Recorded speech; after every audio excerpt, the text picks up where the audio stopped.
Thank you, Chancellor Christ, for the introduction. Good morning, professors, family, and hello to the class of 2024.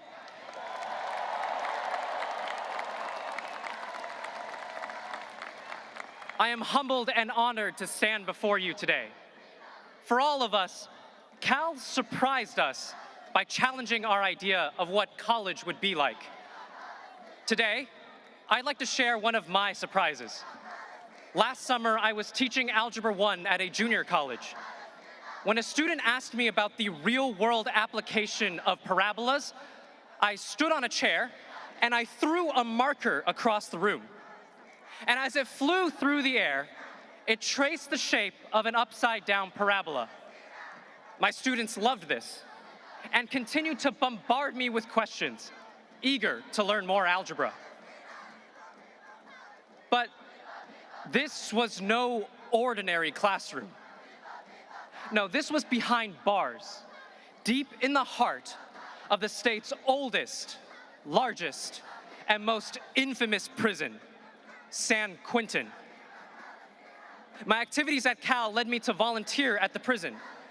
During the rigorous volunteer training, the prison authorities tell you what you can and cannot bring, what you can and cannot wear, who you can and cannot speak to, and that if you are ever taken hostage, you are on your own. To get to the classroom, you go through 3 security checkpoints before the gate slams shut behind you. The first time I went inside, I was terrified. I was keenly aware that I was surrounded by murderers, gang members, bank robbers, even a hitman. During roll call, each inmate identifies himself by the last 2 digits of his prison ID number. So, I was first introduced to the inmates through 2 labels: their crime and their number. But as I spent more time with them, I learned to look beyond their labels. I met a grandfather who has never seen his grandchildren, but wants them to be proud that he finished college in prison. I met a basketball superfan who calls the family of his victim every day to heal and build a relationship. I met a computer scientist who got married last fall after he got out of prison, and guess who went to the wedding? My students asked nonstop questions, never shy to admit what they did not know. Students from rival gangs helped each other factor quadratic expressions. They were ecstatic to learn and grateful for help.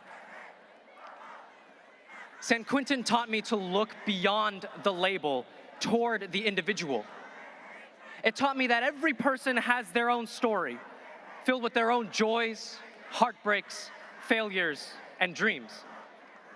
The people around you, even those with whom you may disagree, do not fit neatly into categories and should not be defined by one thing. Graduates, when you walk through those gates out into the world, I hope you will treasure and respect the individuality of others. Do not reduce them to labels. Do not judge them or shut them out because they look different from you, because of something they did in the past, or because they have different opinions. Have the courage to stand up for what you believe in, but also the strength to be kind.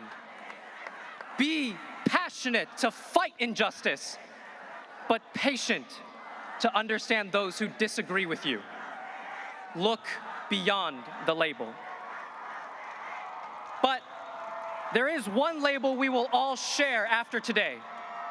We are proud Cal grads from the class of 2024. Congratulations to each and every one of you. And for the final time as a student, go Bears!